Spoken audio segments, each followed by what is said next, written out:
Throughout American history, our approach to mental health care has been marked by institutional control, medical experimentation, and the systematic warehousing of vulnerable populations. What began as well-intentioned efforts to provide care often devolved into neglect, abuse, and dehumanization. Today, as new policies emerge from Washington proposing a return to institutional frameworks like healing farms and a rollback of community mental health services, we must confront our troubling past to avoid repeating it. This is the story of America's mental health institutions, their rise, their horrific abuses, and the warning they offer us today as we stand at a critical crossroads in mental health policy. Part of the problem is we used to have mental institutions, and I said this yesterday. We had a mental institution where you take a sicko like this guy. He was a sick guy, so many signs, and you'd bring him to a mental health institution. Those institutions are largely closed because communities didn't want them. Communities didn't want to spend the money for them. So you don't have any intermediate ground. You can't put him in jail because he hadn't done anything yet, but you know he's going to do something. You can't put him in jail because he hadn't done anything yet. You can't put him in jail. In February 2025, the current administration established the Make America Healthy Again Commission, proposing a return to institutional settings for those with mental illness, cuts to community health services, and skepticism about psychiatric medications. To understand the dangers of this approach, we must revisit the darkest chapters of American psychiatric history. In 1948, the Willowbrook State School opened its doors on Staten Island, New York. What was meant to be a place of care and education for children with intellectual disabilities quickly became what Senator Robert F. Kennedy would later call a snake pit. Visited the state institutions for the mentally retarded, and I think particularly at Willowbrook that we have a situation that borders on a snake pit, and that the children live in filth, that many of our fellow citizens are suffering tremendously because lack of attention, lack of imagination, lack of adequate manpower. There's very little future for the children or for those who are in these institutions. By 1965, this facility housed over 6,000 residents, despite being designed for only 4,000. Children and adults lived in deplorable conditions, overcrowded wards, severe understaffing, and systematic neglect. Conditions for people who remained at the institution were as bad, and in some cases were worse, than they had been before the initial newspaper and television exposés. It wasn't until 1972, when investigative journalist Geraldo Rivera secretly entered Building No. 6 with a film crew, that America finally saw the horror within these walls. Rivera's documentary, Willowbrook, The Last Disgrace, revealed human beings living in filth, many unclothed, neglected, and subjected to dangerous medical experimentation. One of the most disturbing aspects was deliberate medical experimentation. Between 1955 and 1970, researchers intentionally infected healthy children with hepatitis to study the disease's progression and potential treatments. Parents were often coerced into consenting or not fully informed about the nature of these studies. Bernard Carabello spent 18 years at Willowbrook after being misdiagnosed with cerebral palsy. How long have you been at Willowbrook? 18 years. How is it living on the ward that you live? Disgrace. Is it disgrace? Yes. Why? The conditions are getting worse every time they cut the budget more and more. What Willowbrook needs isn't more money. More money would certainly help. At least the kids would have clothes and they'd be cleaner than they are now, but they'd still basically be human vegetables in a detention camp. They treated us worse than animals, he recalls. We were nothing to them. It took the tireless efforts of parents, concerned staff, and journalists to finally force change. The resulting class action lawsuit led to the 1975 Willowbrook Consent Decree, mandating significant reforms.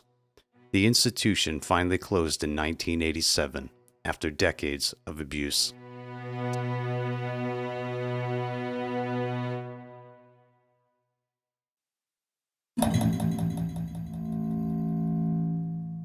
In Wayne County, Michigan, stood another monument to institutional failure, Eloise Asylum.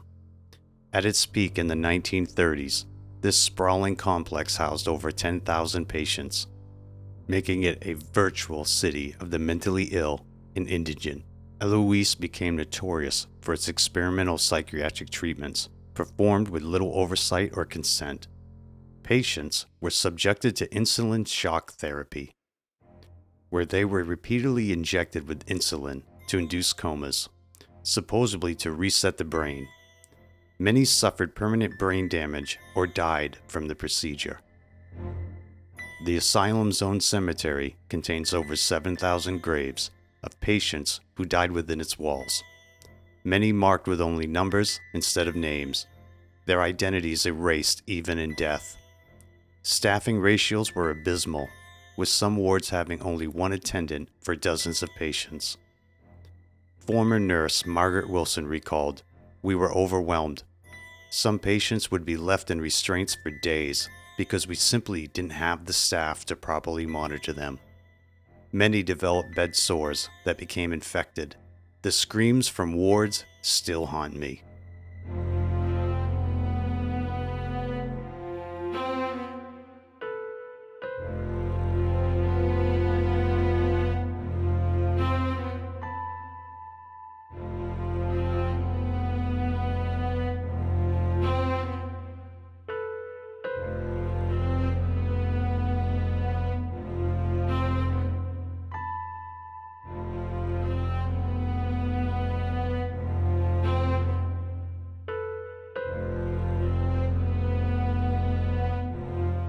As America became deinstitutionalized in the 1970s and 80s, Eloise gradually closed, with its last psychiatric patients leaving in 1982.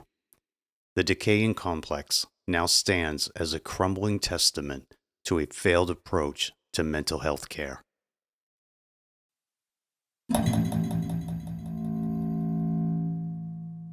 The Trans-Allegheny Lunatic Asylum in Weston, West Virginia, represents another chapter in this dark history. Built in the mid-1800s, it was designed to be a model of the moral treatment movement, where beautiful surroundings and structured activities would supposedly cure mental illness. This noble vision quickly collapsed under the weight of overcrowding. Built for 250 patients, by the 1950s, it housed over 2,400 people in conditions that shocked even visiting officials. Treatment methods, including ice baths, where patients were submerged in freezing water for hours to calm them, and isolation in windowless cells. Perhaps most disturbing was the asylum's use of lobotomies, a procedure we'll explore in more detail shortly. The asylum finally closed in 1994 after decades of documented abuse, patient neglect, and a series of suspicious deaths that were never fully investigated.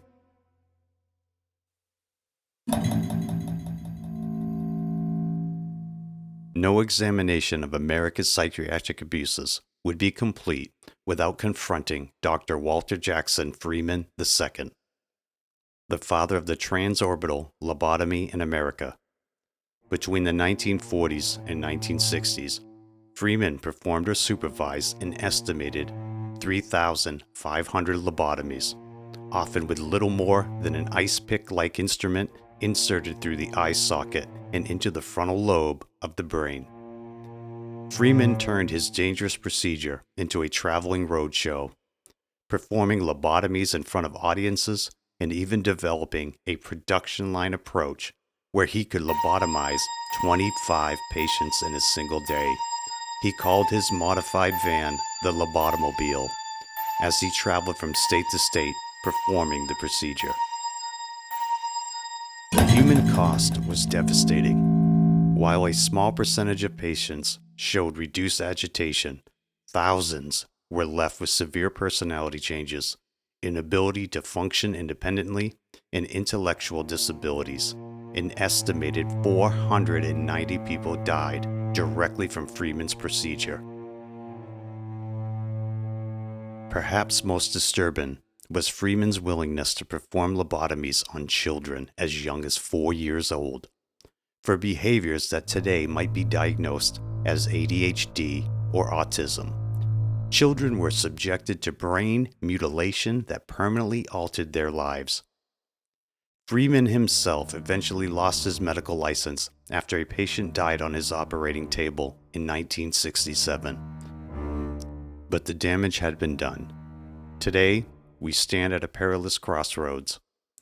The current administration's Make America Healthy Again Commission, chaired by Health Secretary Robert F. Kennedy Jr., has expressed skepticism about psychiatric medications used to treat common conditions like depression and ADHD.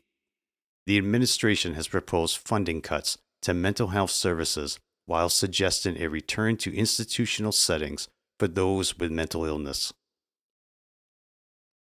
Kennedy has called for a network of healing farms as a response to addiction and mental health issues. And one of the things I'm going to do is to launch a series of healing farms in rural areas all across the country, places where their only industry now is prisons. While the president has advocated for the return of mental institutions, meanwhile, the Substance Abuse and Mental Health Services Administration has reportedly had its funding slashed and is being reorganized. The parallels to our troubled institutional past are unmistakable. When we substitute confinement for care, when we remove the mentally ill from society rather than supporting them within it, history has shown the inevitable result is dehumanization and abuse. Mental health experts warn that reducing access to psychiatric medications and therapy while simultaneously promoting institutional care could devastate those who rely on modern treatment approaches to live independently in their communities. The lessons of Willowbrook, Eloise, Trans-Allegheny, and Freeman's lobotomies is clear. Real mental health care requires respecting human dignity, providing community support, and ensuring access to evidence-based treatments. As a survivor and advocate, Eleanor Reese, who fought for patients' rights to refuse medication in California's institutions, once said, "The measure of a society is found in how it treats its most vulnerable members. We cannot allow history to repeat itself. The time to speak out is now, before new walls are built and new generations are hidden away behind them."